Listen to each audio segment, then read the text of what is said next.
ரொம்ப அடிக்குது. சரி மிளகா காட்டுக்கு தண்ணி விடலாம் அப்படின்னு சொல்லிட்டு மிளகா காட்டுக்கு தண்ணி விட்டுட்டு போய் பார்த்தாங்க. அங்கமுத்து வாசலில் தங்கமுத்து காயுது. அதே எடுத்து வாயில் போட்டால் திக்குமுக்கல் ஆடுது அப்படின்னு சொன்னாங்க அம்மா.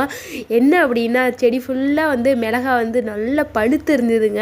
பார்க்கவே அவ்வளோ அழகாக இருந்தது. சரின்னு சொல்லி தண்ணி நல்லா விட்டுட்டு அடுத்த நாள் வந்து மிளகாயெல்லாம் பறிக்கலாம் அப்படின்னு சொல்லிட்டு எல்லாத்தையும் காயை மட்டும் விட்டுட்டு நல்லா பழுத்த பழமாக மட்டும் பறித்தோங்க. கொஞ்சம் அரைக்காயாக பழுத்து இருந்ததெல்லாம் வந்து செடியிலே விட்டுட்டோம். ஏன்னா நல்லா பழுத்து பறித்தாதான் வந்து நல்லா காயும். கொஞ்சம் அரைகுறையாக பறித்தோம் அப்படின்னா வெளுத்த கலரில் போயிடும். ஸோ இந்த டைம் வந்து எங்கள் வீட்டு செலவுக்கு தேவையான மிளகா வந்து எங்களுக்கு கிடச்சிச்சிங்க. அப்படியே மிளகா செடிக்குள்ளே வந்து நாங்கள் தக்காளி வந்து நட்டுருந்தோம், நாட்டு தக்காளி. அதுவும் வந்து நல்லாவே வந்து பழம் பழுக்க ஆரம்பிச்சிருச்சிங்க. காஞ்ச மிளகா வந்து கிலோ 300 ரூபாய்க்கு விற்கிதுங்க. நமக்கு வந்து இப்போ கிடச்சிருக்க மிளகா எடை போட்டு பார்த்தா 12 கிலோ வந்து வந்திருக்குங்க. இதை நாங்கள் காய வச்சுட்டு எத்தனை கிலோ வருது அப்படின்னு உங்களுக்கு வந்து சொல்கிறோம். உங்களுக்கு தெரிஞ்சு அப்படின்னா கீழே கமெண்ட் பாக்ஸில் கமெண்ட் பண்ணுங்கள். வீடியோ பிடிச்சிருந்துச்சின்னா சப்ஸ்கிரைப் பண்ணிக்கோங்க, லைக் பண்ணிக்கோங்க. தேங்க்ஸ் ஃபார் வாட்சிங்.